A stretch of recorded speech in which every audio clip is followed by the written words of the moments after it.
Hello everyone, Gita LLB ধারাবাহিকের আজকের পর্বে দেখবেন সাত্বিককে গীতা বলে যে আমার দিদি আমি বুঝে নেব, কিন্তু মেয়েটা কষ্ট পাচ্ছে, সময় থাকতে সামলে নিন, নয়তো এই পরিবারের সব কিছু শেষ হয়ে যাবে। এদিকে দেখবেন মেহেক আর অঙ্কিত গাড়ি থেকে নামলে তাদের বাড়িতে মানে কৃপানের বাড়িতে যে পেপারওয়ালা পেপার দিতে যায় সে দেখতে পেয়ে যায় আর বলে এই কৃপানদার বউ না, 2 in 1। এই কথাটা মেহেকের সামনে বললে মেহেক এক চড় মারে সেই লোকটিকে আর 1000 টাকা তার হাতে ধরিয়ে দেয় আর বলে মুখটা বন্ধ রাখুন। আর সেই লোকটির তো ভালোই হয় যে সে টাকা পেয়ে যায়।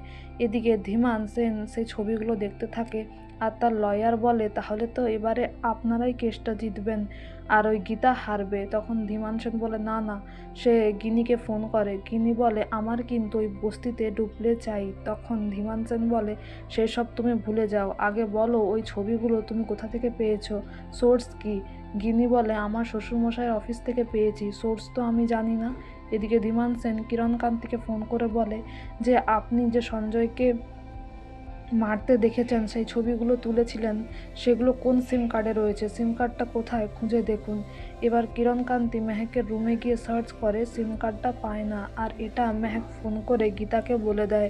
গীতা বুঝতে পেরে যায় যে তারা সব কিছু জানতে পেরে গেছে, তাই গীতা মেহেককে বলে তুমি সাবধানে থাকবে, আজকে রাতের মধ্যেই যা করার করতে হবে, আর যদি কোনো বিপদ হয় তুমি কিন্তু সঙ্গে সঙ্গে আমাকে ফোন করবে। এদিকে কিরণকান্তি ধীমান সেনকে ফোন করে বলে সিম কার্ডটা আর ফাইলটা আমি কিছুতেই খুঁজে পাচ্ছি না। ধীমান সেন বলে তাহলে বুঝতে পারছেন তো আপনার পুত্রবধূই এইসবের পিছনে রয়েছে, কেননা ও কোন বাড়ির মেয়ে ভুলে যাবেন না।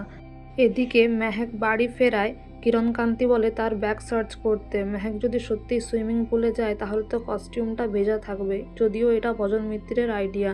তারপর কৃপানের সামনেই ভজনের কথাতেই কৃপানের মা মেহেকের ব্যাগটা সার্চ করে আর সুইমিং কস্টিউমটা দেখে বলে এটা তো সত্যিই ভেজা। তখন মেহেক বলে দেখেছো তো তোমার মা বাবা সবাই কেমন আমাকে মানে অপমান করছে, আমি কিন্তু এই বাড়িতে থাকবো না। আর তাছাড়া সুইমিং কস্টিউম আর আমার ভেজা জামা কাপড় যা আছে বাথরুমে তুমি ধুয়ে সেগুলো ছাদে মিলে দাও। এদিকে আগামী পর্বে দেখবেন ভজন মিত্তির বলে যে মেহেক রেস্টুরেন্টে গেছে, ও তো একা খেতে পারে না, যদিও আমি একটা লোক লাগিয়েছি ওর পেছনে ওকে 24 ঘন্টা নজরে রাখার জন্য। তো বন্ধুরা এই ছিল আজকের update. Thank you for watching the video.